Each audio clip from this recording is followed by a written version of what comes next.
इस वक्त सबसे बड़ी खबर चंद्रयान-3 को लेकर के बहुत बड़ी अपडेट। इस खबर को सुनने के साथ ही आप भी खुशी से झूमने वाले हो। प्रज्ञान रोवर के इस अपडेट के आने के साथ ही इसरो वैज्ञानिकों में भी खुशी की लहर दौड़ चुकी है।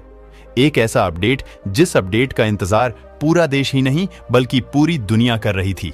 विक्रम लैंडर को लेकर इस वक्त अब तक की सबसे बड़ी खबर सामने आ चुकी है और इसका लाइव वीडियो भी सामने आ रहा है जो कि इसरो की तरफ से जारी किया गया है। बता दें कि चांद की सतह पर रोवर की मूवमेंट शुरू हो चुकी है। पिछले 2 दिन से लगातार इसरो के वैज्ञानिकों की टीम लैंडर और रोवर को चांद की सतह पर एक्टिव मोड में लाने के लिए जुटी हुई थी और लगातार रोवर और लैंडर से संपर्क साधने का प्रयास किया जा रहा था।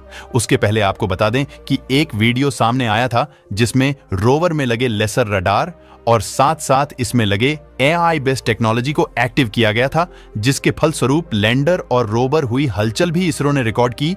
लेकिन जो सबसे अहम चीज थी, जो सबसे अहम पार्ट था, इससे चांद के सतह पर रोवर का दोबारा चलना, दोबारा उसकी चांद के सतह पर दौड़ना, मूवमेंट करना, उस चीज को लेकर अब बहुत बड़ी खबर सामने आ चुकी है। और इस खबर के अपडेट के आने के साथ ही इसरो के चीफ एस सोमनाथ ने जानकारी दी है कि हम पूरा प्रयास कर रहे हैं और रोवर और लैंडर चांद की सतह पर एक्टिव होने के आखिरी पड़ाव पर पहुंच चुके हैं, क्योंकि सबसे अहम चीज थी चांद की सतह पर रोवर की मूवमेंट करना, जो कि शुरू हो गई है और इसका वीडियो भी सामने आ रहा है जो कि हम आपको दिखाने जा रहे हैं। आज अभी नई खबर के मुताबिक चंद्रयान-3 ने दोबारा एक बार फिर से रचा इतिहास। उसने ऐसा भी कर दिखाया जिसकी किसी को आशा तक नहीं थी। चंद्रयान-3 ने आज फिर से कुछ ऐसा किया है जिसके बारे में सुनकर अमेरिका, चीन, रूस सभी लोग हैरान हैं और भारतीयों का सीना गर्व से चौड़े हो रहे। उससे पहले यदि आप भी एक सच्चे देशभक्त हो, इसरो के वैज्ञानिकों को दिल से प्रेम करते हो, तो हमारे चैनल को सब्सक्राइब करके हमारी थोड़ी सी मदद कीजिए और कमेंट में जय हिंद जय इसरो लिखना बिल्कुल भी मत भूलिएगा। चलिए वीडियो शुरू करते हैं। दोस्तों, आपको बता दूं कि हमारे भारतीय वैज्ञानिक ने चंद्रयान-3 को 14 जुलाई 2023 को चांद पर रिसर्च के लिए मिशन किया था, जो कि काफी लंबे समय बाद यानी 40 दिन बाद यह चंद्रमा पर सॉफ्ट लैंडिंग के लिए पहुंचा और काफी मेहनत के बाद सॉफ्ट लैंडिंग चांद की सतह पर कर भी गया। सॉफ्ट लैंडिंग के लिए चंद्रयान-2 के असफलता से बहुत कुछ सीखकर चंद्रयान-3 में बहुत सारे सुधार किए और कई तरह के ऑटोमेटिक लैंडर सेंसर भी फिट किए थे, जिसका परिणाम हमें सफलतापूर्वक मिली। विक्रम लैंडिंग सॉफ्ट लैंडिंग होने के बाद तुरंत ही अपने कार्य में कार्यरत हो गए। लैंड होने के तुरंत ही अपने रैंप को खोल दिए, जिस रैंप के सहारे विक्रम लैंडर से प्रज्ञान रोवर बाहर निकालकर चंद्रमा की सतह पर दौड़ने लगे और अपने मिशन के अनुसार चांद की सतह पर से डाटा इकट्ठा करने लगे और उसे विक्रम लैंडर तक भेजना शुरू कर दिया। फिर विक्रम लैंडर ने सारी डाटा को एनालिसिस करके हमारे पृथ्वी पर यानी कि इसरो के वैज्ञानिकों के पास भेजना शुरू कर दिया। आपको बता दूं कि चांद की सतह पर 14 दिन की रात और 14 दिन की सवेरा होता है। यह विक्रम लैंडर सवेरे के पहले दिन ही चांद की सतह पर उतरा था, यानी कि आप बोल सकते हैं वहां पर वह 14 दिन तक सूर्य की रोशनी से ऊर्जा लेकर अपना कार्य में लगा रहेगा। फिर उसके बाद चांद पर रात हो जाएगी। रात होने पर विक्रम लैंडर और रोबोट को कोई ऊर्जा स्रोत नहीं मिल पाएगी, यानी कि विक्रम लैंडर और रोवर दोनों ही काम करना बंद कर देगा। सबसे बड़ी दिक्कत यह है कि चंद्रमा पर रात के होने से वहां की टेम्परेचर काफी कम हो जाती है। ये टेम्परेचर लगभग -250 डिग्री सेल्सियस हो जाती है, जिससे यह आशंका होता है कि फिर से लैंडर और रोवर को एक्टिव मोड में लाना लगभग नामुमकिन ही माना जाता है। हमारे विक्रम लैंडर और रोवर 14 दिन कार्य करने के बाद हमारे इसरो के वैज्ञानिकों उसके बैटरी को फुल चार्ज करके स्लीप मोड में डाल दिया था और मानना था कि शायद यह 14 दिन के बाद इसके बैटरी में ऊर्जा बची होगी तो इससे फिर से संपर्क साधा जा सकता है।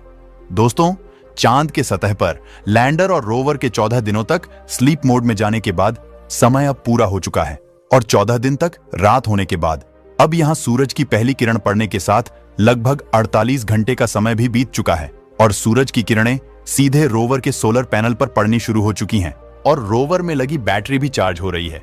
ऐसे में इसरो को यह जानकारी रोवर में लगी AI की मदद से जब मिली तो रोवर ने इसे एक्टिव करने के निर्देश दिए और इसको लेकर के इसरो की टीम लगातार 48 घंटे से लगी हुई है। हालांकि आपको बता दें कि रोवर को दोबारा एक्टिव करने में इसरो के वैज्ञानिकों को काफी मशक्कत करनी पड़ रही है, क्योंकि एक लंबे समय से वैज्ञानिकों की टीम इसमें लगी है और एक के बाद एक हालात से सफलता मिल रही है, लेकिन इसमें काफी समय लगता जा रहा है। इसरो ने कहा है कि हालांकि भले ही हम लोगों को थोड़ी देर लग रही है, लेकिन हम लगातार आगे बढ़ रहे हैं और लैंडर और रोवर में जो 32 से ज्यादा सेंसर लगे हैं, उनमें एक एक करके लगभग 16 से ज्यादा सेंसर को अब तक एक्टिवेट किया जा चुका है। प्रज्ञान रोवर में जो सेंसर होता है, उसकी वजह से रोवर के जो 6 पहियन हैं, उसमें लगी जो मोटर है वह एक्टिवेट हो चुकी की है। हालांकि ये मोटर को एक्टिवेट तो कर दिया गया है, इसमें सफलता इसरो को मिल चुकी है। इसका वीडियो भी इसरो की तरफ से अभी जारी किया गया है, जिसमें रोवर के पहिए एक्टिव हो चुके हैं और रोवर अपनी जगह पर मूवमेंट करता हुआ दिखाई दे रहा है। हालांकि इसरो ने इसे चेक करने के लिए अपनी तरफ से कमांड भेजी कि चांद की सतह पर रोवर मूवमेंट करके दिखाएं, और इसके बाद रोवर में वास्तव में मूवमेंट भी करके दिखाया है। और इसी के साथ ही इसरो ने कहा है कि इसमें लगे जो लेजर बीम है वह भी एक्टिव हो चुकी है। लेकिन इसरो ने कहा है कि अभी जो सबसे अहम चीज है, उसको लेकर के बड़ी खबर जो सबसे अहम है, जिसके बाद यह मान लिया जाएगा कि रोवर पूरी तरह चांद की सतह पर एक्टिव हो चुका है, उसका इंतजार इसरो के द्वारा भी किया जा रहा है। और इसीलिए इसरो ग्रुप के वैज्ञानिकों ने कहा है कि हम विक्रम लैंडर और रोवर को एक्टिव करने के आखिरी पड़ाव पर पहुंच चुके हैं, और वह सबसे अहम सेंसर होता है जो AI आधारित ह्यूमन रोबोटिक ब्रेन होता है उसे, और इसमें लगे 32 की 32 सेंसरों को आपस में कनेक्ट करने के लिए। यानी कि अगर कोई कमांड दी जाती है तो पहले वो AI के पास जाती हैं, और AI के पास होने के बाद वह उसमें लगे जो उपकरण होते हैं उनमें जाती है, और इन दोनों को जोड़ने की कनेक्टिविटी का जो एक AI आधारित सिस्टम है, वह सिस्टम अभी एक्टिवेट नहीं हो पाया है, और इसी का इंतजार इसरो की टीम कर रही है। हालांकि बता दें कि लगभग 24 घंटे का समय बीत रहा है। ऐसे में इसरो को अपने निर्धारित समय पर इसे एक्टिव कर लेना चाहिए, लेकिन इसमें देरी हो रही है, और इसरो ने कहा है कि हम लगातार प्रयास कर रहे हैं और चांद की सतह पर रोवर की मूवमेंट शुरू हो चुकी है। लेकिन अब भी जो आप मूवमेंट देखेंगे वह अनियंत्रित होने वाली है। सेंसर इसको चलाने में सबसे अहम भूमिका निभाते हैं, यानी कि रोवर को जो कमांड लैंडर के थ्रू मिलनी चाहिए वो नहीं पहुंच पा रहे हैं। आपको बता दें कि सबसे पहले इसरो जब कमांड भेजता है तो वह कमांड सैटेलाइट के माध्यम से रोवर के लैंडर तक पहुंचती है, और जब लैंडर तक पहुंचती है इसके बाद लैंडर से पास होकर के वह रोवर तक पहुंचाती है, और जब रोवर उसे रीड करता है तब उसमें AI आधारित ब्रेन उस पर काम करता है, और इसके बाद ही उसमें कोई मूवमेंट हो, पता है। और ऐसा ही इस वक्त सामने आ रहा है।